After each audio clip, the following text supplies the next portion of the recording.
you go. Good afternoon. It's Jim in beautiful Beaverton, Oregon. So it's the middle of November, and we're just winterizing the Bluegill Hotel because it's starting to get pretty cold out.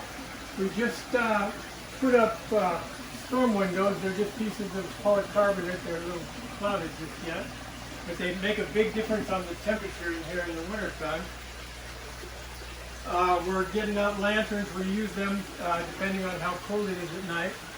And we have a candle lantern. I'll do a whole show on how not to burn the greenhouse down, maybe on the next show. So I'm not going to get into that today. What I wanted to talk about today is pests, because I believe I have claim just behind my shed here to one of the worst pests that there is, maybe the worst pest. So let me tell you what I got, and you tell me what pest you got that does more damage than that. What I'm talking about is beavers. They've taken over our stream. I had 10 little trees in my backyard. Now I have 8 little trees back there. If you look close, look what they do. This is my tree. Look at it. It was just in a pile where it used to be. That was lunch for my beaver.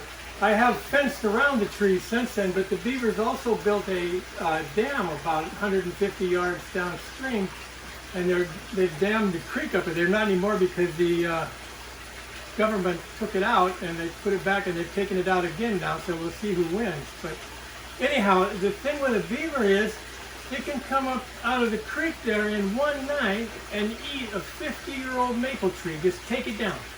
So, you know, what pest you got that can do that?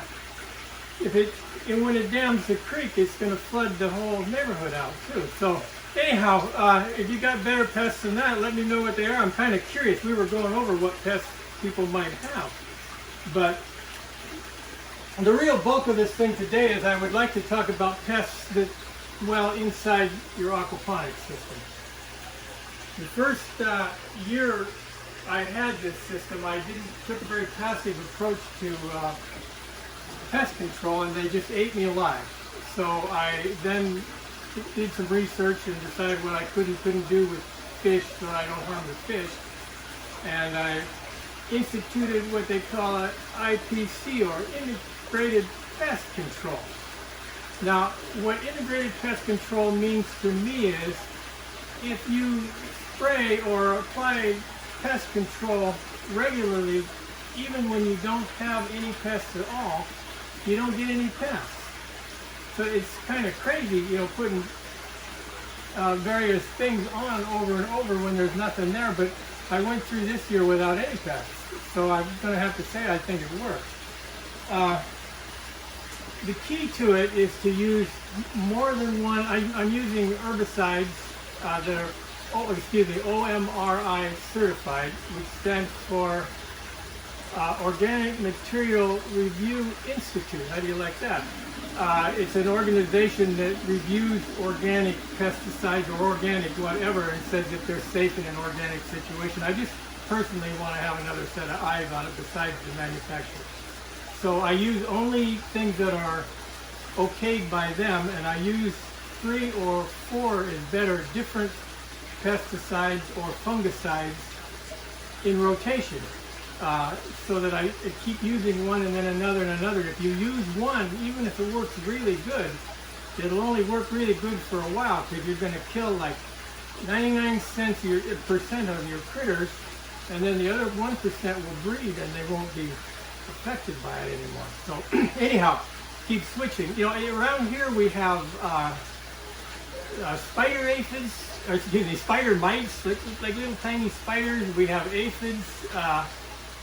We have fungus gnats, various different pests, not to mention powdery mildew, which is very, very common here in the Northwest. So anyhow, those are the things we're spraying for.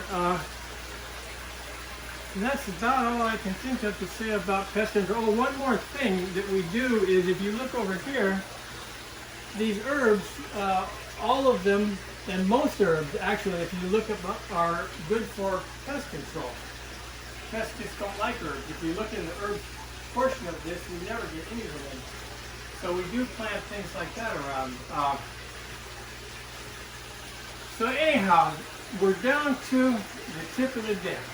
And this is one, you have to try it to believe it. So, back in the day on the maintenance crew, we used to have this set of rules called the rules of maintenance that we sat around and decided what ought to be. So all of them kind of went by the way except for the number one rule of maintenance. And it stayed for years because it's just such a good rule. And the rule is this: if somebody wants to do something for you, let them do it. It sounds crazy, and the stupid maintenance guys don't like people on their turf, so they get very possessive if somebody wants to come and do something for them. Just try it. If your wife comes up to you and says, "Can I cook dinner for you?" and she doesn't usually do that, you say, "Yeah, absolutely." You know, and it'll work out well. Here's the thing, you know, that when people do that, one, they want to do it or they wouldn't ask, and two, they probably know how to do it, probably better than you. So just anyhow, try it and see how it works out. See you next week.